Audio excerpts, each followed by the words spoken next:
17 June বিশ্ব মরুকরণ ও খরা মোকাবেলা দিবস। 1994 সালে প্যারিসে মরুকরণ ও খরা মোকাবেলায় আন্তর্জাতিক কনভেনশন গ্রহণ করে জাতিসংঘ।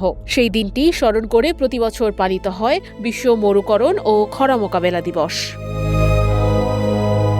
এবছরের প্রতিপাদ্য রেঞ্জল্যান্ড স্বীকৃতি দিন, সম্মান করুন, পুনরুদ্ধার করুন, অর্থাৎ প্রাকৃতিক তৃণভূমি, চরাঞ্চল, জলভূমি ও উন্মুক্ত ভূমিগুলোকে রক্ষা করার আহ্বান। কারণ এসব অঞ্চল শুধু জীববৈচিত্র্যের আশ্রয়স্থল নয়, খরা ও মরুকরণ প্রতিরোধেও গুরুত্বপূর্ণ ভূমিকা পালন করে। কিন্তু 3 দশক পর আজ প্রশ্ন উঠছে, পৃথিবী কি সেই লড়াইয়ে পিছিয়ে পড়ছে?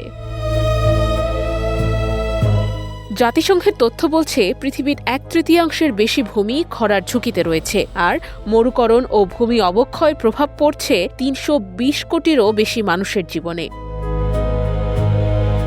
বাংলাদেশেও সংকটের চিত্র উদ্বেগজনক। বিশেষ করে উত্তর পশ্চিমাঞ্চলের বরেণ্যভূমিতে দ্রুত নিচে নেমে যাচ্ছে ভূগর্ভস্থ পানির স্তর। 80-র দশকে যেখানে পানি পাওয়া যেত 30 ফুটের মধ্যেই, এখন অনেক এলাকায় 80 থেকে 113 ফুটেরও নিচে নেমে গেছে পানির স্তর। সরকার ইতিমধ্যে রাজশাহী, নওগাঁ ও চাঁপাইনবাবগঞ্জের বহু এলাকাকে উচ্চ ও অতি উচ্চ পানি সংকটাপন্ন অঞ্চল হিসেবে ঘোষণা করেছে। প্রায় 21 লাখ মানুষ সরাসরি এই সংকটের প্রভাব ভোগ করছে। পানি সংকটের প্রভাব পড়েছে কৃষিতেও। বাড়ছে সেচ ব্যয়, কমছে উৎপাদন। অনেক কৃষক আগের মতো চাষাবাদ করতে পারছেন না। বিশেষজ্ঞরা বলছেন, শুধু ভূগর্ভস্থ পানি তুলে এই সংকট মোকাবেলা সম্ভব নয়। প্রয়োজন বৃষ্টির পানি সংরক্ষণ, পানি সাশ্রয়ী সেচ প্রযুক্তি, জলবায়ু সহনশীল ফসল এবং প্রাকৃতিক তৃণভূমি ও জলাভূমি সুরক্ষা।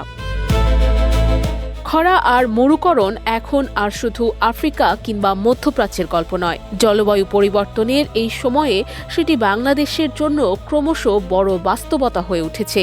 আর তাই প্রশ্ন একটাই, পানি ফুরিয়ে যাওয়ার আগেই আমরা কি সচেতন হব, নাকি চোখের সামনে শুকিয়ে যেতে দেখব গোটা পৃথিবীকে? নুসরাত অনন্যা, ডেস্ক রিপোর্ট, দৈনিক এদিন।